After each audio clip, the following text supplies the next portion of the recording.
Good morning, everybody, and thank you to Rick and Mary Rose and the Findacure team for inviting us to be able to present to you about this project, which I think is quite an exciting thing, and also shows how different organisations can work together for a shared goal. So, as Rick already said, my name is Will Evans. I'm the chairman of MP UK. I have a 12-year-old son, Sam, who has a Niemann Pick type C. You're also going to hear from Dan, who's a co-founder of the CATS Foundation for Cure and Action for Tay-Sachs, and also Taylor, who's a senior vice president with Intrabio. The kind of format for the talk is we'll kind of each introduce ourselves, hear a little bit about the background to the compound that's been taken forward into clinical trial, hear more about the clinical trial itself, and then we'll all share some of our kind of key take-home messages for what we've learned by going through this process. So I'll start with our organisation. Niemann Pick UK is a national charity established in 1991 by Jim and Susan Green, who are pictured there, who had 2 children affected by Niemann Pick type C, Roy, who died last year at the age of 42, and Murray, their other son, who died when he was in his late teens. And the premise of the organisation was essentially working together for the benefit of our community, so framed around kind of support progress and trying to make a difference for everyone who's affected by Niemann Pick diseases. So what do we do as an organisation? So we provide care, support and advocacy. We employ a clinical nurse specialist, 2 families officers. We have a chief executive who runs the company and other members in the office as well. So we've got 7 members of staff. And we basically try and supply clear and accurate information through updates, newsletters. On our webpage, we have an annual family conference, which is a 2-day thing. And preceding that, we have an interactive workshop, which has this year had over 200 people attending, which is the largest Niemann Pick specific research conference in Europe. We promote and encourage and facilitate research both through direct grant funding, but also by trying to connect people and organising these conferences. And then we support our community as well as working collaboratively with other organisations in our area, other Niemann Pick disease charities, and also our International Niemann Pick Disease Alliance. And we try and raise awareness and understanding with people for whom we feel it would be useful for them to know about it. So what is Niemann Pick disease? It's a group of rare metabolic conditions that are pan-ethnic and affect all age groups. Like lots of these, it's inherited as a autosomal recessive inheritance, and it's one of the lysosomal storage disorders. Broadly speaking, you can divide it into 2. Niemann Pick type C, which is the target for the drug in this talk, which is the most common, and we've got just over 100 patients affected in the UK. 50% of those are children and 50% are adult.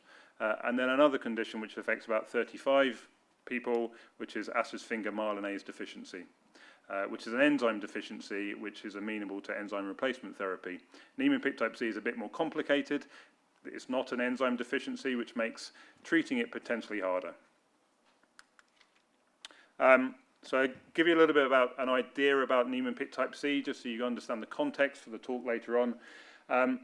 It's a condition which can be broken down basically into an early infantile form, which is a very aggressive form, and children die early in childhood. A late infantile and juvenile form, which is the form that my son has, who's kind of between those 2, where essentially the children are born. Sometimes they have liver disease, neonatal cholestasis, and hepatosplenomegaly, but then this recovers by itself in most people with the typical childhood form of late infantile and juvenile, and then essentially they're fine until they're normally in starting primary school, and then they have subtle changes with some problems with speech delay, possibly a little bit clumsy, and then this is a progressive disease, and they develop extensive ataxia, profound learning disabilities, seizures and cataplexy, and often dying in their late teens, early 20s.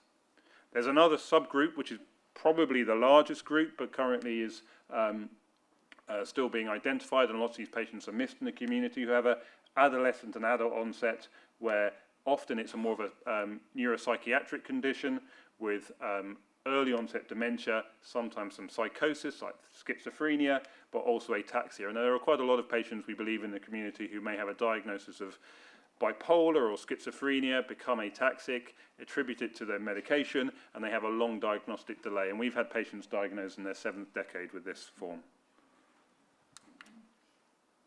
So with Niemann Pick type C and Niemann Pick disease, so where are we now? So we have one European Medical Agency approved therapy for Niemann Pick type C called miglustat that's been around for over 10 years. There's for type B, which is the enzyme deficiency, where there's an enzyme replacement therapy in clinical trial. But also in Niemann Pick type C, we've had previous experience of repurposing. People tried statins because the main storage product is cholesterol, that didn't work. HDAC inhibitors, which is a repurposed oncology drug, had limited effect but wasn't really taken forward. Ursodeoxycholic acid, which is a treatment used in people with primary biliary cirrhosis and cholestasis of pregnancy, as well as in some of those children onset liver diseases, and often children with that early liver disease in Niemann Pick type C are put on it, but that's also been used and is still being used off-label by a number of patients. It was shown to be effective in the mouse model, and there's a case series which has demonstrated some benefits from this. And then a whole range of compounds called the cyclodextrins, which have been a feature of more than one clinical trial for Niemann Pick type C. For a rare disease, we've had quite a lot of interest in Niemann Pick type C. So there were 3 trials which ran concurrently, which was a recruitment issue. Arimoclomol, which was an oral therapy, that's filing currently. An intravenous cyclodextrin trial, which is ongoing, and then an intrathecal cyclodextrin trial as well, which was an international study, which wasn't successful. And then we also is what we're going to talk about today, which is a currently active clinical trial for IB101 N-acetyl-L-leucine. And there's also 5 further companies with an active interest in Niemann Pick type C. I'll pass over to Dan. I'm Dan Lewi from the Cats Foundation. I've spoken to a few of these events before, so I'll run through quickly who we are and what we do, so we can get on to actually why we're here to talk about the drug repurposing. So we're from the Cats Foundation, set up in 2011, and like many small rare disease charities, we support families with information, a support network, we drive forward research. It's really important because when the charity was set up, there's absolutely nothing out there. There was no work really going on to find a potential treatment or cure. There was also no support network for our families. So the Cats Foundation was set up in 2011 after my daughter Emily was diagnosed with Tay-Sachs. So as I said before, there was absolutely no network out there providing that level of support that families really need. So what we did, set the organisation up, reached out to families and found out there's a huge network actually within Europe we could bring together and drive forward research and support each other. One of the main things we did was raise our profile within the research and also pharma, because we realised there was the way to get research done is to actually show researchers there are patients out there. One of the main problems I think that rare disease has is that you can't show patient numbers. So we realised the important thing was to get everyone together, kind of hold our hands up and say, look, we're here guys, do some research. Look into drug repurposing, as Intrabio have done, and we're going to go into more detail about, because you can actually make a difference to our families. And like many small charities, it all starts with one person. This is my daughter, Emily. So she was diagnosed in 2011 with Tay-Sachs disease, and we watched her every day suffer with her disease, a very cruel Tay-Sachs, and in fact, we call it the devil's disease, because this is about Tay-Sachs disease. It affects 1 in 320,000. It's a terminal disease in children, and they end up requiring 24-hour care. So to watch someone affected by this disease is very cruel. So they go from being able to walk, talk, and do many things, and slowly over time lose the ability to function independently. It's very similar to NPC, as that you watch your child basically lose everything, and you end up being their carer. The average life expectancy in the most severe form is only 5 years of age. And actually we get an infantile, a juvenile, and a late onset form. So how they're classified is when the symptoms start. So my daughter had a form between infantile and juvenile. So at 50 months of age, she was diagnosed, and then we watched her slowly slip away, and she passed away at the age of 8 in 2017. By that time, required 24-hour care. As I said before, we call it the devil's disease purely because it's cruel. No one should have to suffer the way these children and these adults do, having losing that ability to function independently. So our real focus is to make sure we can save children from this disease and actually give them an opportunity to have a future.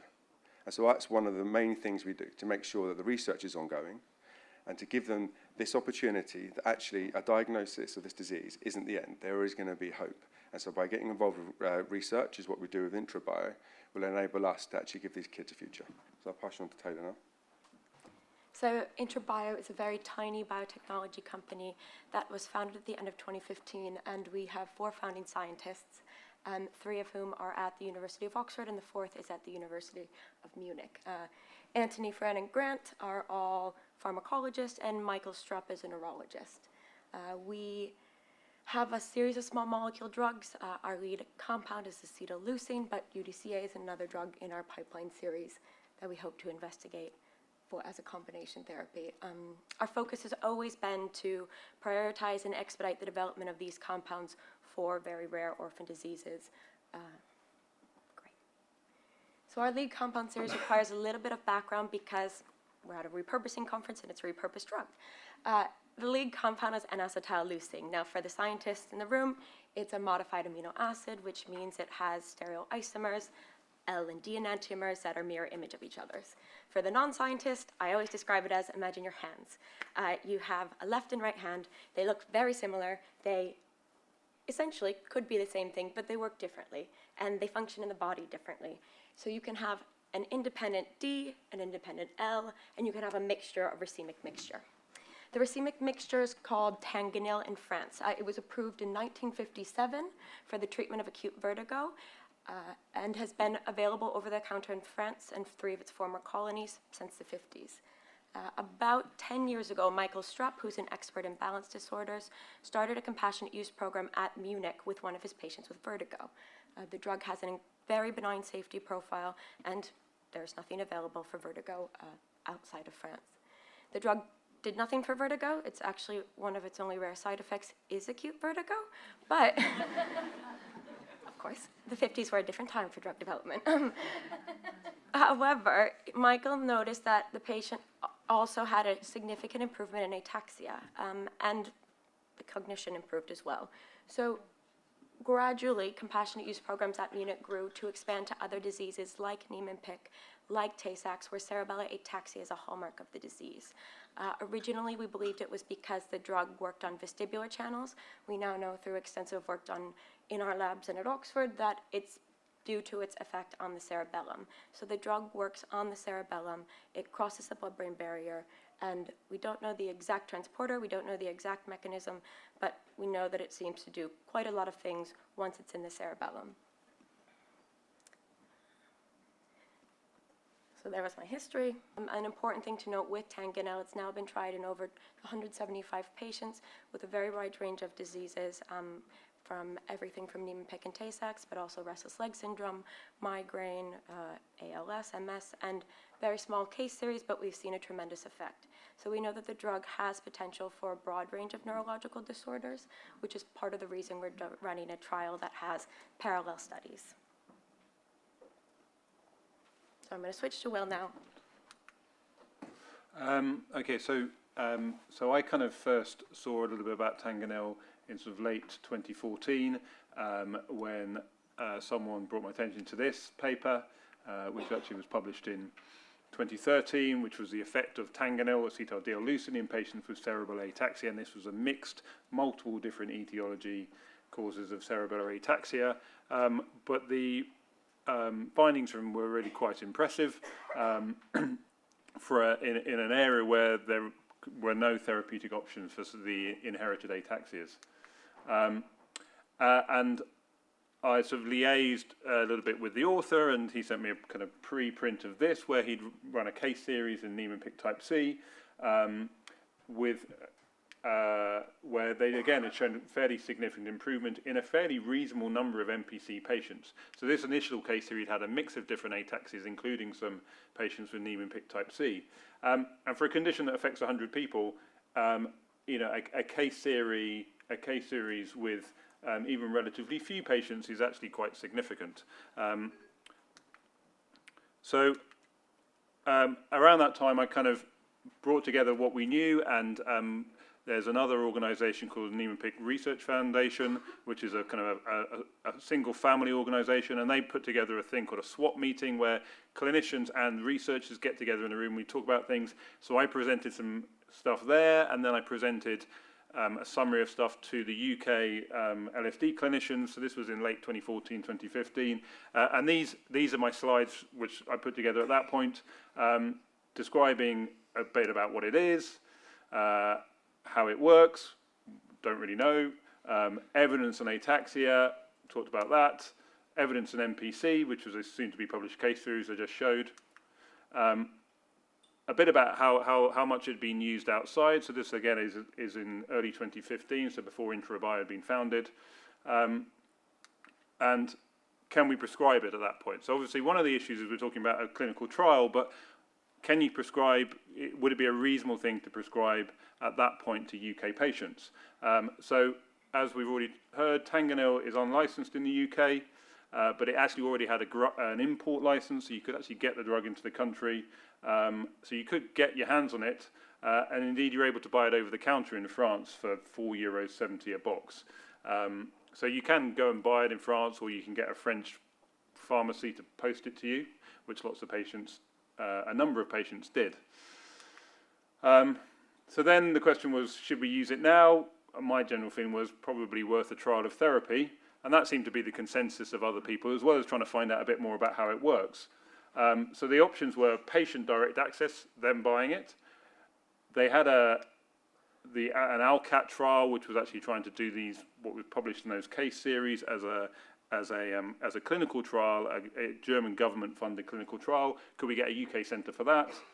One of the first things was to add it to hospital formularies. So with the help, so again, clinicians are busy. This is not rocket science to fill in these forms. So I filled in their forms for UCL and Salford, where the clinicians were quite keen. However, it's not licensed, so you can't prescribe it off-label. The dosing is 5 to 8 grams a day, and they're 10 to 16 large tablets. So actual fact, a lot of the patients with Niemann Pick type C have problems swallowing. These are not palatable tablets. It's a much bigger dose than the initial indication.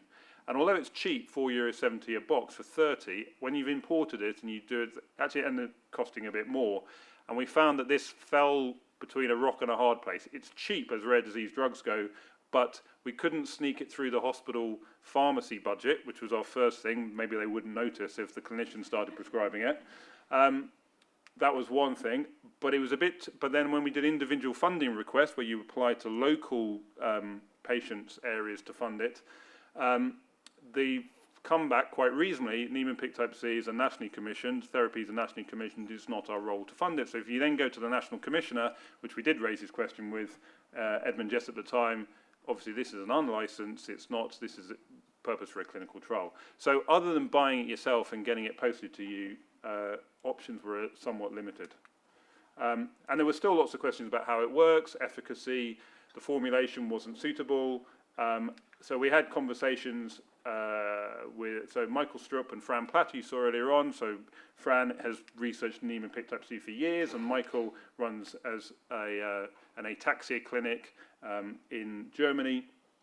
We were talking about how we could move things forward, and it was at that point that Fran said she had conversations with the founder of Intrabio, who was looking for potential therapeutic options, and that essentially led on to Intrabio being formed in late 2015 and taking things forward.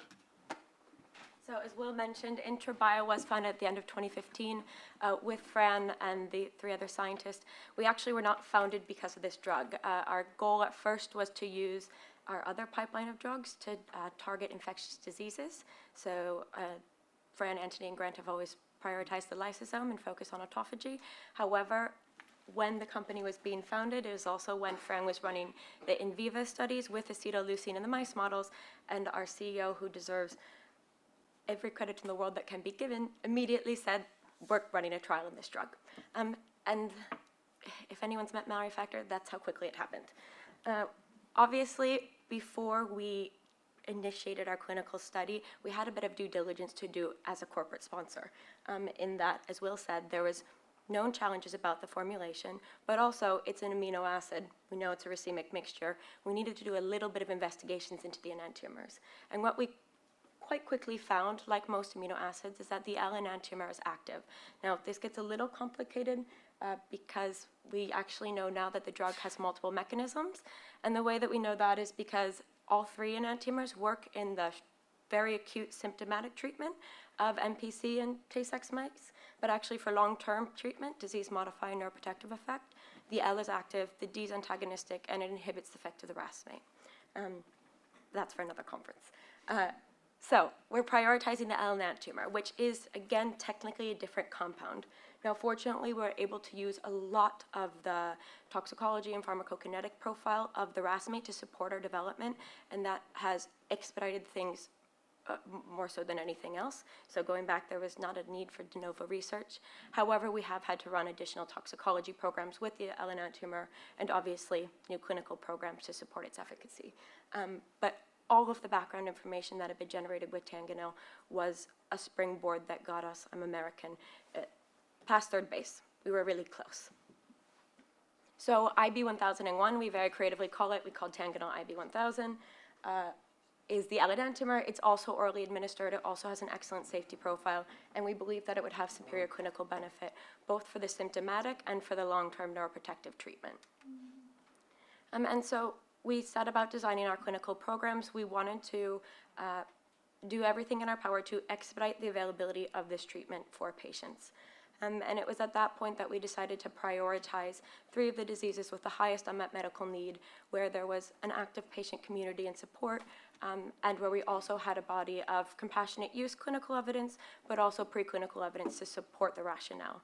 And so the 3 diseases which we're currently prioritizing are NPC, Tay-Sachs and Sandhoff, GM2, and also ataxia telangiectasia. And I know that there's people here from Ataxia UK, and I have to say they've been intrinsic in this development as well, and I want to give them a lot of credit too, so thank you. What we ended up doing, because of the common etiology of these diseases and what we know about the mechanism of the drug, we created a single master protocol that we run 3 separate parallel studies for. So they have identical protocols. We run a majority of our clinical trial sites at overlapping centers, and that was, again, a way that we could both expedite but also make feasible the development process. Something that was critical to what we set out to do was that we didn't want to run a clinical trial program that we knew would fail. These diseases, as Dan and Will highlighted, are not only ultra-orphan, but they have a horrible range of debilitating symptoms. And when you have that heterogeneity of symptoms, of onset, it makes a well-matched cohort of patients very hard to get together. It makes identifying clinical outcomes very difficult to say this is going to be meaningful for each patient. Within sibling pairs, you can have patients who have complete different clinical presentations, and so that was a challenge we needed to think about as well. And so from the beginning, Mallory, our founder, knew that it was critical that the patient organizations be as equally involved as the clinicians, as the regulatory consultants, because we don't know these diseases, and actually no one knows these diseases as well as the patient communities do. If we wanted to achieve that goal of getting the drug to people as quickly as possible, we're going to have to run a different kind of trial program. We're going to have to be considerate of these patient populations.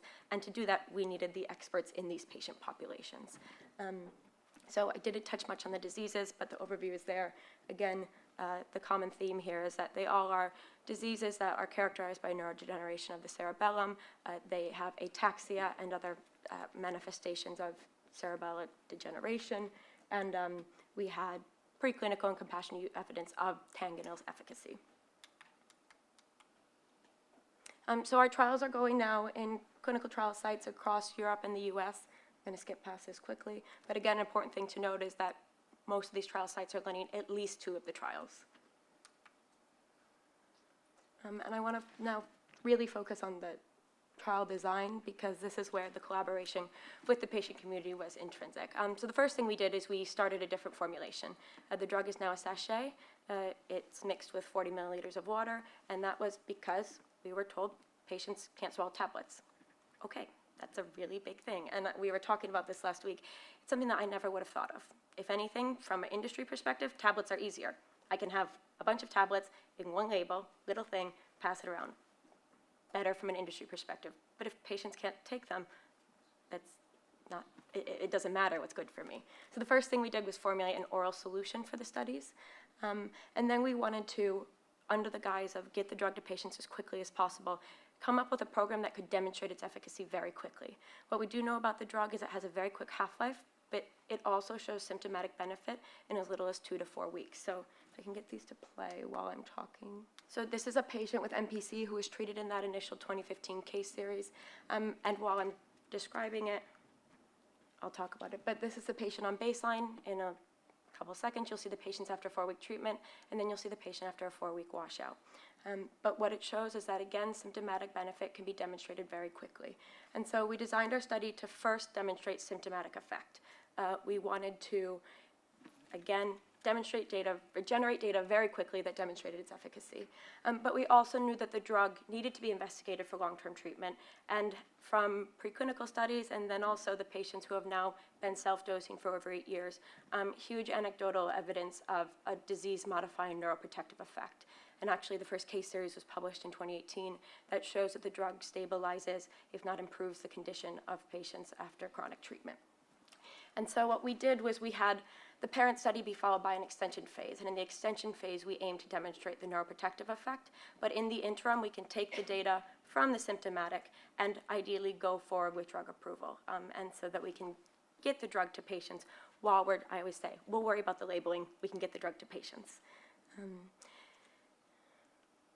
So this is the patient at washout then, and then I'm gonna not play this video for the sake of time, but this was a patient with AT who actually at baseline, the video, I'll put it on quickly. The video shows the patient actually after 11 months, he was in a wheelchair at baseline.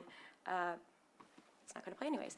He's by no means winning the Olympics, but he can walk with strong support. The drug, we believe, can both restore and protect neuronal cells. And so another thing that we knew was we needed to have very tight inclusion-exclusion criteria because, again, even within, if he was in the symptomatic study, there'd be no benefit. So we needed to assess both impacts of treatment.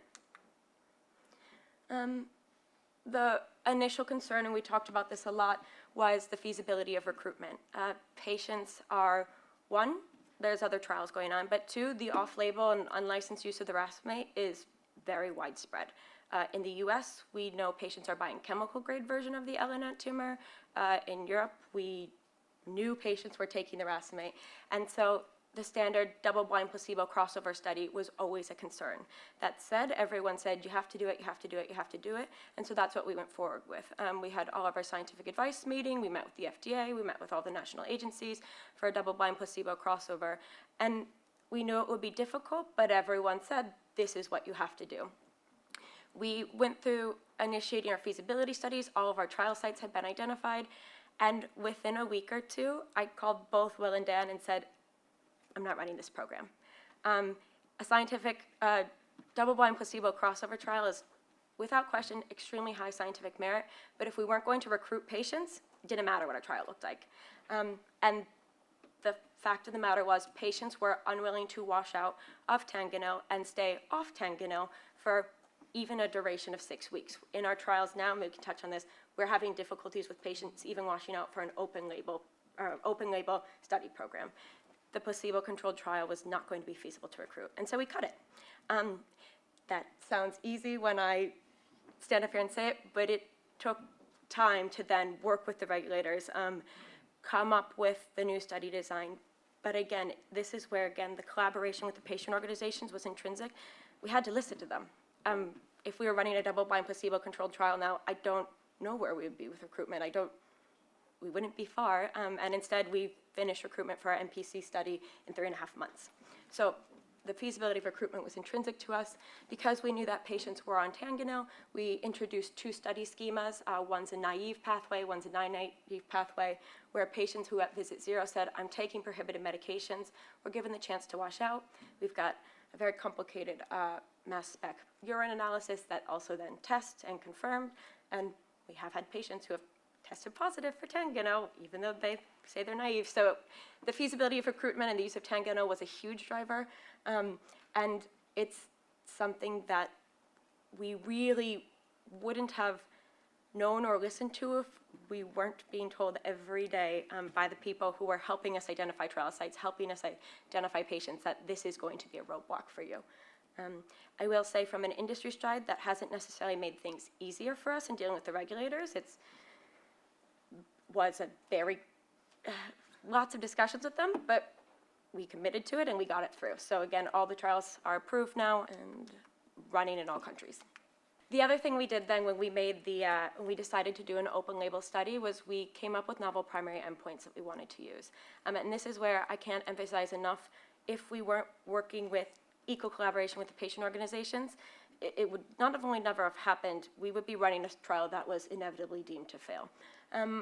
So as I mentioned before, we know these diseases are extremely heterogeneous. And part of the problem is there hasn't been enough research. There aren't validated biomarkers. There aren't good surrogate endpoints. There's functional ataxia scales, but that necessitates that the patient has that symptom. And traditionally what's been done is that you prioritize a SARA scale or a 9-hole peg test or an 8-meter walk test. What we knew from all the compassionate use, we knew from the clinicians, we knew from the patients is, one, SARA is an excellent endpoint, but it's not precise. And if you're looking for meaningful change, you're probably going to miss it. With the 9-hole peg test or 8-meter walk test, it felt a bit like playing God, saying every patient is going to be able to do the 8-meter walk test and demonstrate benefit in that way. It wasn't realistic given the range of symptoms and patients' capabilities. And so what we came up with was that at the first visit, the principal investigator for each patient will select either the 8-meter walk test or the 9-hole peg test as what we call their primary anchor test. We have a defined set of criteria that guides the selection, but that was important for two things. One, again, it helped better ensure that the primary outcome was meaningful for each patient. Two, the video of the girl NPC patient you saw, if patients did demonstrate unexpected improvement, they would still be able to be enrolled. So traditionally, if the 9-hole peg test was the primary outcome measure, that patient would have been included because she can't do the assessment. And the third was then that we increased the feasible patient population of an already limited patient group. So again, we weren't restricting patients based on their functional ability of one scale, but we had a little more wiggle room, so to say, to include patients. And I will say that in our trials, at least 30% of the patients can only do one of those two assessments. If we had a single endpoint, they would not have been included. The next thing that we do for during the studies is that each visit we video the patients performing these outcome assessments in a standardized manner. The sites are trained how to make these videos. The patients, we give them the equipment to do it. And the reason we wanted to do this was, as Will and Dan always told me, speed does not equate to a change in functioning. So I'll show a video in a moment, but that speed is an excellent parameter. But when you're talking about very, very sick patients, there's small changes in postural stability, in tremor, in grip, in everyday functional ability that translates to quality of life that wasn't captured by time. And so the videos were really important in that way, so we could try to capture those small, meaningful changes. And because we knew that we needed to run an open label study, the videos allowed us to do blinded review. So the primary outcome assessment is actually done by 2 independent blinded raters. They're given the videos, they're paired, a very complicated algorithm, and they're asked to make their clinical impression of change in severity. So a 7-point Likert scale compared to video 1, how is a patient changed in video 2? And they do that for 3 different time points: baseline to treatment, treatment to washout, and washout to baseline. And so that we can use patients as their own control, the statistics is calculated that A to B, baseline to treatment, is compared with treatment to washout. So in a way, can use the washout phase as a control arm to the treatment phase. But this endpoint, I remember we went back and forth for so long what the functional test should be. We would love to include speech, but there's challenges in speech, and that when you're doing blinded review, patients speak different languages. If I heard a German speaker, I wouldn't be able to appropriately assess change. There was lots of challenges with speech, but we would love to see this endpoint developed and used for other trials. We think it could have tremendous impact. And it's something that we truly made in collaboration. So I want to highlight this video really quickly because it goes back to the point I was talking about changes in functional ability. So this is an 8-year-old Sandhoff patient who was involved in the early compassionate use programs at Munich. And, okay, I'm going to describe it. the basic point is that the patient can walk, but in the middle video, you see he can't stand independently. After 6 weeks of treatment, he can walk autonomously, same speed, but when you see the difference between the patient walking with strong support from his mother and autonomously, that's a change in quality of life that speed wouldn't capture. So wrapping it up, our trials now are, they all started at some point last year. Actually, the 203 study started in January. NPC study started recruitment in September of 2019 and was fully recruited by January.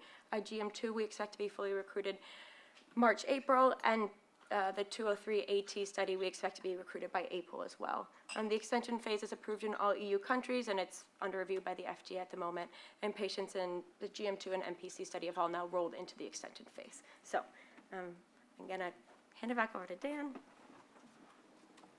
So Taylor touched on it earlier. To us, teamwork was absolutely crucial in this. I think for all rare diseases, it's really important, and I made this point all the time to Taylor. Trial design is vital. For us, with such a small disease, it took us so long to get researchers and to get pharma interested in our disease and find a treatment, that we had a bad trial design that meant that this double-blind placebo idea that was initially had, if the trial failed, it would absolutely kill our disease. People would no longer be interested in us. They would say, okay, Tay-Sachs disease, Sanofi disease, yeah, it's a disease, maybe we can treat it, but you know what, they've done something 2 years ago, the trial failed, they couldn't get the endpoints right, we're not interested, it's too much hard work, we'll move on to the next one. It could take us 10 or 15 years to recover and to get back to the point where we get pharma again involved. So to me, working together was so important to make sure our voice was heard, because without actually having a kind of team ethos and how we're going to get this trial moving forward, I reckon it would have failed without actually everyone listening to each other. And one of the key things we did was kind of setting foundations. So for us to be heard and to be taken seriously, we had to set our foundations way before we got to this point. A lot of this was setting charities up in other countries. We did this all throughout Europe. Raising awareness, a disease registry. We joined a research community again. So when we spoke, we were listened. We weren't just some small charity that had no say in the matter. We were seen as someone that actually had a status within our disease community. Our doctors and researchers trusted us when we spoke about the disease. And when Intrabio got involved, they realised they were speaking with a small charity.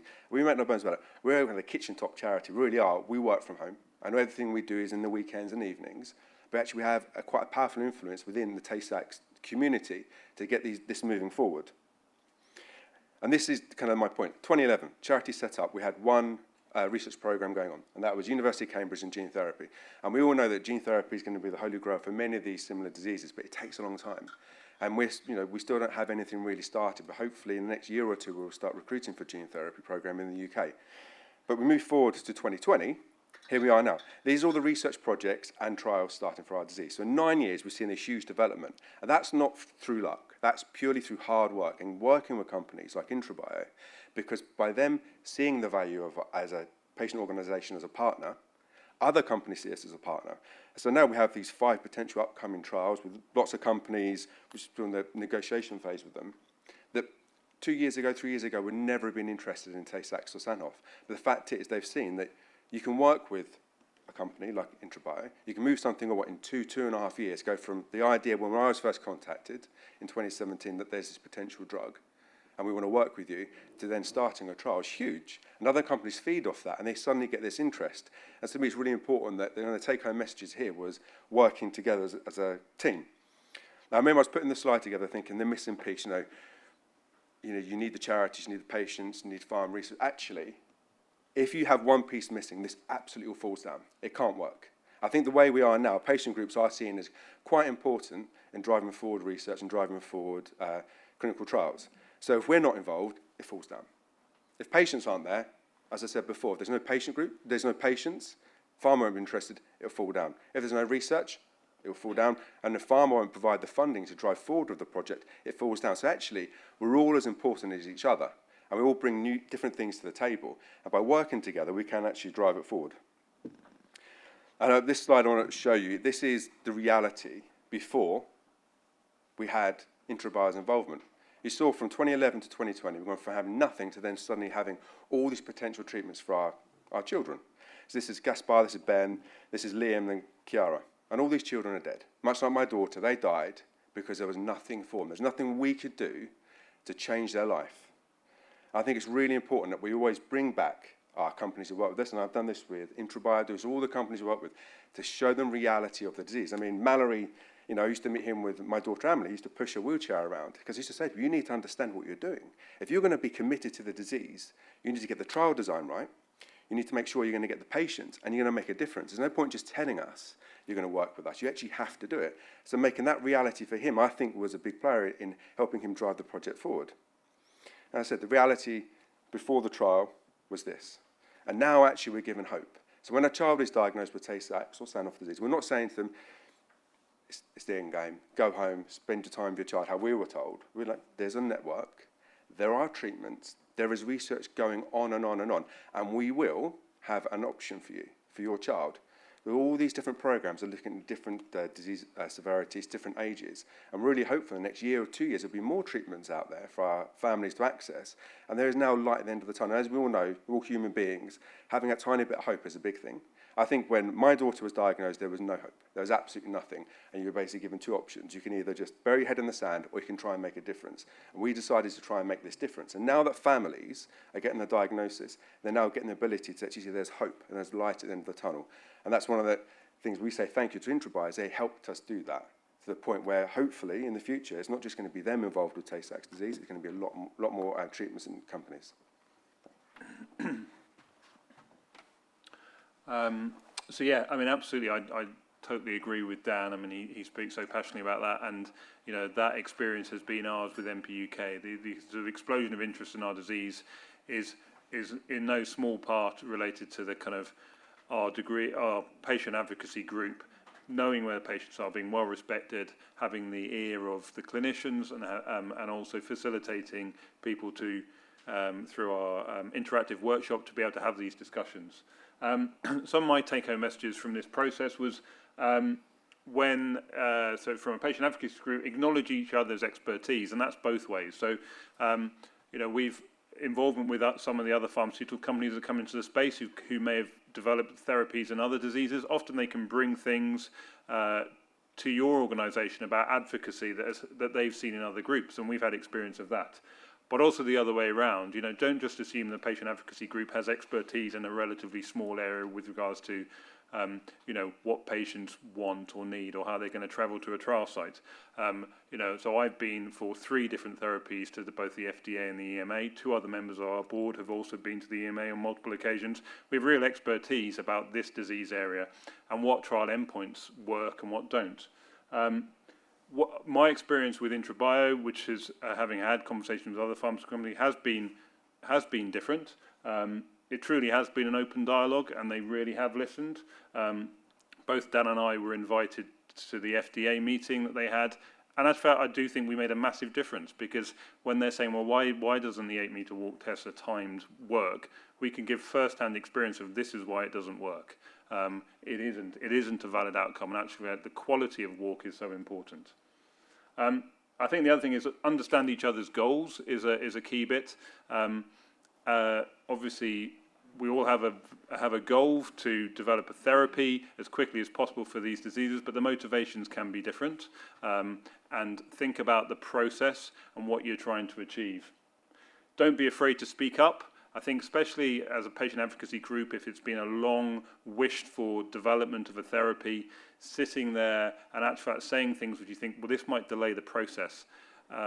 One of the trials that I highlighted, which was the now Mallinckrodt intrathecal cyclodextrin trial, the pivotal trial, there was no differentiation between the control group and the treatment arm. The trial didn't work. And I must admit, this was a suspicion that quite a number of us had early on in the process, but this was the first trial in a long time and had real potential. And I did wonder, and as did others, whether this endpoint would have been the best one for it. And it has subsequently been shown not to have been. The regulators have learnt a lot. Companies that have followed on, such as Intrabio, have learnt a lot. But sitting there in those regulatory meetings, wondering whether you should speak up, don't be afraid to speak up. As Dan highlighted, doing it well once opens the door for other opportunities, and I think that's a hugely valid point. And also think about what you're trying to achieve. What's the best way to gather the evidence you need? In this situation, repurposing, finding the efficacy of the L isomer is obviously been hugely valid, and moving it forward is key. but actual fact, think about the level of evidence you need for your repurposed drug. This is not necessarily the right way to do it. This is vastly expensive to do a proper clinical trial looking for licensing. Repurposing a normal a drug like ursodeoxycholic acid or carbamazepine that we've heard about, sometimes a non-industry sponsored trial is the right way. You can do it more cheaply and you can get to a level of evidence and then collect that through patient-held registries to demonstrate that this is the right thing to do going forward is almost certainly going to be the right way for many of these drugs. The orphan drug designation is a really good thing, but it also can have some negative effects when it comes to funding these drugs going forward if you convert a cheap drug into a very expensive drug.